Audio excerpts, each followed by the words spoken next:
Hey, hi, and hello, everyone. Anthony Fantano here, Internet's busiest music nerd. I hope you are doing well, and it's time for our weekly track roundup for this week, the first one of the month, the first one of 2023. Welcome to the new year, if nobody has said that to you yet. Hopefully I'm the first, even though we're halfway into the month, but still.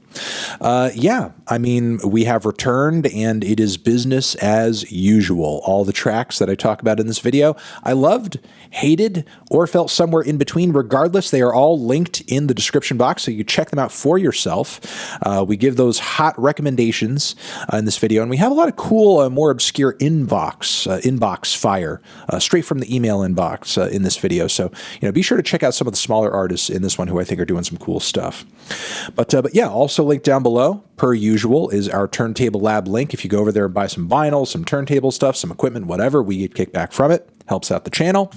And also our Patreon page. That is linked down below too. If you want to get some extra bonus monthly content while supporting us in the process, that would be wonderful. Thank you. And our YouTube Shorts page, which is growing every month, is down there as well. We're killing it over there. Subscribe today. Find some of our fun, Instagram Reel and TikTok content over there. It's pretty cool, and some original stuff as well. Okay, worst tracks. We have a couple of those for this week. One being this new one from Pierce the Veil, Even When I'm Not With You. It's a very whiny, melodramatic rock cut with not a lot going for it. I do think the, Jaws of Life thing for the album cover and the album is pretty cool, but this song, not so much. Yeah, I would have liked to be more excited for this upcoming record, but alas, with tracks like these, I am not. We also have a new one from Måneskin, which is titled Gossip, features Tom Morello, who's, in my opinion, giving a very C+, at least for Tom Morello, C+, guitar solo on this one. And the song itself, I don't really get. It's like whining about how everybody's like super fake and happy and this and that. And like, meanwhile, people, including celebrities, are just really depressed and self-absorbed and, very clearly not doing very well. I don't know. It just kind of seems like a bit of a disconnect. Like the way the lyrics are being framed, it reminds me of a lot of popular media from when I was a kid. I don't know if I would so much say that this is the case for like right now, but alas, I just feel like it's a swing and a miss. The tracks that I was not crazy about, but still wanted to shout out, you might like them more than me, they are as follows. Okay, first off, we have the band Shame coming through with a brand new single. This one over here has almost like a classic rock, like a hard rock kind of vibe going on with the riffs, which is a little different for them. It's very scuzzy. It's very impassioned. I don't think the vocals are all too standout. And I don't know if like the strongest song translates through the very intense performance and chaos of the cut generally. But I do respect the slight stylistic shift going on here. That refrain, the six-pack refrain is not too bad either. Six-pack is the name of the track. But yeah, Shame has a new record on the way. Looking forward to that. We also have a new one from PARTYNEXTDOOR, which I think has some great vocal melodies to it, but the pacing is a little boring, and some of the, obsessions on the track with like taking issue with your girl's friends for letting her sleep with people who you see as below you before she met you is just like a really weird thing to obsess over. I'll say that. It's just odd. We have Paramore with their latest single over here, maybe the weakest of the three singles they've dropped thus far, but still not that bad. C'est Comme Ça is the name of the cut, and it's maybe a little too reliant on its hook. I think it repeats its chorus and doesn't really give enough space and enough breadth to the verses for them to really hit as much as they could, but there is a lot of energy to the track, and I do kind of recognize the somewhat punky and left field rock and dance rock vibe that they have been going for on their latest tracks. I think it's a good move ultimately, and I'm looking forward to seeing how the whole thing pans out on the new record. We also have a new one from Offset and Hit Boy 2 Live is the name of the cut. It's just kind of a so-so trap banger in my opinion. It's just all right. It's a little clubby. It's kind of bouncy. Hit Boy, I think, kind of outshines lyrically a little bit on this one, honestly. And I don't know. There's just like not a whole lot to it that I think is exciting. It's just kind of okay. It's all right. We have a new one from Parannoul. as well. Everyone's favorite, kind of experimental rock and shoegaze act and so on and so forth that has really been making quite a bit of a buzz online. I can't say I'm really crazy about this track. I do think there are some pretty fuzzy bits of, guitar work and layers on this track, but as I have found with previous songs, I just think the vocals fall really flat. Whatever. If you're loving it, you're loving it. The fans for sure are probably going crazy for the sight of a new drop from them. We Shine at Night is the name of the track. We have a new one from Miley Cyrus as well, Flowers. We have a bit of new disco on this one. I think the tune is kind of there, but the instrumental is really generic and really just kind of so-so. Not exactly like the most novel chord progression either. The vocal performance is good, though. Just wondering if we're going to get kind of slightly a dance record on this one, maybe kind of bouncing back from the rock sound of her last record. I guess we'll see, but here we go. All right, moving on from there, we have a new one from M83 as well. This one was a little surprising. It had almost like a kraut-rocky prog synth quality to it in the last half, which, I mean, you expect a synth tie-in with M83, but maybe something that's more indie, more sugary. This felt a little more throwback, which I thought was kind of cool. I am kind of picky when it comes to stuff in this style. I don't think the song necessarily brought the hottest sounds and vibes in this aesthetic ever, but, I'm kind of intrigued to see M83 attempt something more in this vein. I think it could be a pretty cool forthcoming record in 2023. Looking forward to it. We have a new one from Logic. Over here, Logic has come through. Bobby has a new one out featuring Lucy Rose. Wake Up is the title. Pretty hard-hitting beat, a lot of fast flows, a lot of social commentary, a bit of an outro on there that leads me to believe that these tracks are going to be kind of segueing into each other conceptually and narratively. Kind of seems like, big concept album, Bobby is back. And I suppose this isn't like, a bad first taste. The song certainly wasn't like super corny. Biggest issue was that it was maybe a little middle brow. Maybe he's not as much in that kind of old school hip hop pocket as he was on his last album. Seems like he's trying to do something with a bit more, commentary and a bit more modern, modernity to it in terms of aesthetics. Could be an interesting change of pace. I guess we'll see. All right, moving on from there, we have a new one from G. Jones and Eprom linking up once again for a new cut. Shellshock is the title. I think this one takes a little too long to get going, and when it does finally get a groove in, while I think the vocal contribution on the track isn't too bad, the beat isn't really doing too much for me. I much more enjoy the eccentric cuts from their recent collaborations from last year, and I just think this one is kind of okay. I don't know, I'm just like not really head over heels for it. It's fine. I suppose it's fine. Moving on from there, next we have a new one from Avey, Tare, which I think is also quite tedious, but does have a cool little bass line. Interesting groove.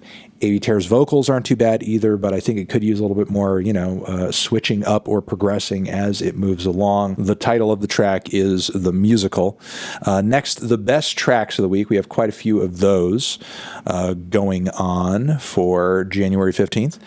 We have Young Father's Rice, really impassioned vocals, hard-hitting drums, lo-fi, nastiness. It's beautiful, it's harsh, it's wonderful. Kind of reminds me of some of their older stuff off their, first tapes. Really liking it. Very excited to hear another Young Fathers album in 2023. We have a new one from Xiu Xiu as well. Very excited to hear another album cycle from them. Maybae Baeby, I believe, is the title of the track, and it's very harsh. It's crushing. It's definitely more slow moving than anything off of Girl with Basket of Fruit, which was very frantic and very intense as a musical experience. This seems like way more foreboding, just heavier, more smothering, lots of bass, lots of distortion, lots of slow movement, and vocals from Angela as well, I believe, who, it's always exciting when we get to catch her on the vocal front on a Xiu Xiu track. So moving on from there, we have the deluxe edition of Viagra Boys' Cave World is out. There are several new cuts being added to that, or, have been added to that.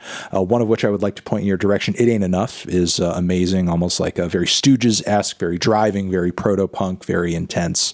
Loving this track quite a bit, and very excited to maybe try to catch them at some point in their upcoming tour. I know they're still touring right now, or will be doing again very soon. We have one over here from Swiss Army Wife, which is a band that I found out about, just that someone sent me their stuff in my inbox. And this very kind of like, indie rock and emo inspired track titled New Best Friend has some great impassioned vocals, very interesting kind of a, one-shot continuous music video concept going on as well on the track, which I thought was really cool.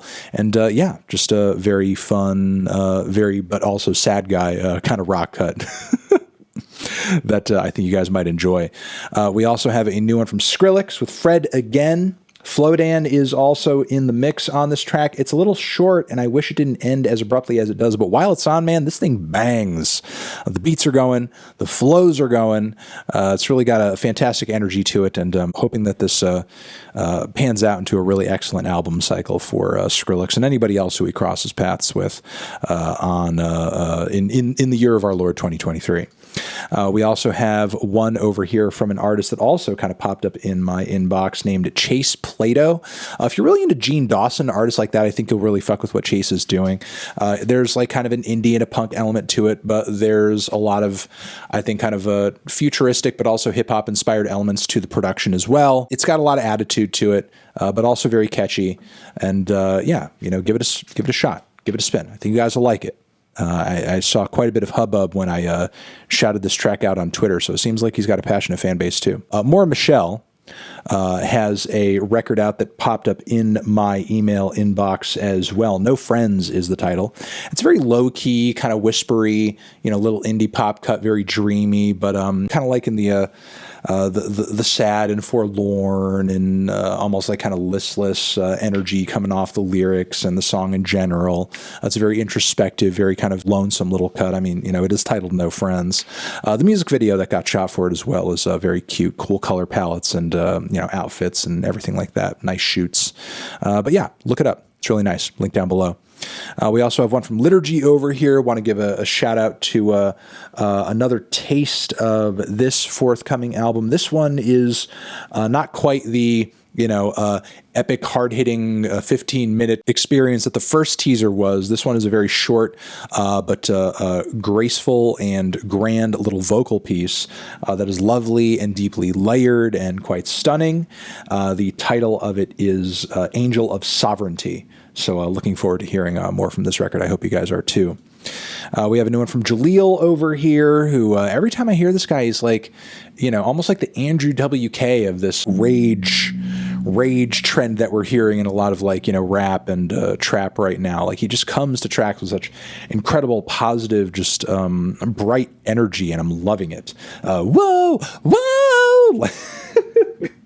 It's so fantastic. I'm just liking his vibe when he hops on tracks. Ride the Wave is the title of this one, and while it is short, it is very fun. Give it a listen. We have one over here from Hemlocke Springs, who has dropped another single after the Amazing Girlfriend popped off last year. This one is titled Stranger Danger. It is synthy, it's chaotic, it's multi-phased, it's fun as fuck, and very colorful. Looking forward to hearing more from this project in the very immediate future. We have a new one from a group I'm just hearing about as well that just popped up in my inbox recently. Chameleon is the name of the track. Dark Dazey is the outfit, and this one is a fun little, kind of cheery little pop cut that has some quirky, eccentric qualities to it, and that little chameleon hook is quite fun as well. A very silly music video shot for it too. Give it a listen. Take a look. We have also this guy named Aubrey Key, who turned up in my inbox too, who wrote this a little almost like country-fied little singer-songwriter indie cut about like going on a date night to like a local barbecue spot. It's called Date Night at Daddy Joe's, and like the spot is featured in the video, and it's very sweet. It's very heartening. It's very endearing. It's very low key, and if you like those kind of understated sad boy singer-songwriter cuts that maybe have like a little bit of a tongue-in-cheek attitude about them, maybe almost like Silver Jews-esque in a way, I think you'll mess with this. I think you'll mess with this quite a bit. Date Night at Daddy Joe's. And we have Armani White, goated, new banger cut, Goated. With Denzel Curry in the mix as well, who totally killed it on the track. Really cool of Armani White in the midst of his incredible success to bring a guy like Denzel onto a track for sure. Very good cut. It's a, kind of like a, it's got personality, but it's kind of like a very dumb, hard, silly banger that is really fun to put on and has a great, intense vibe to it. And last one, we have a Turkish band, Altin Gün. Leylim Ley is the title of one of the teasers out from their forthcoming record. And this one is fantastic. My God. Like the very sharp and tangy, plucky lead melodies played throughout the track, the riffs, the grooves, the vocals as well. It's just all coming together into this amazing psychedelic strain of Turkish rock music that the band is known for, but I think, they're kind of turning up the heat a little bit on this track and are sounding great in the process. And yeah, just really great cut. Would love for you guys to check that out and everything else that I talked about in this video as well. This has been the Weekly Track Roundup. You are the best. Love you. Talk to you guys again very soon in a review into this and into that we will see. Anthony Fantano, tracks forever.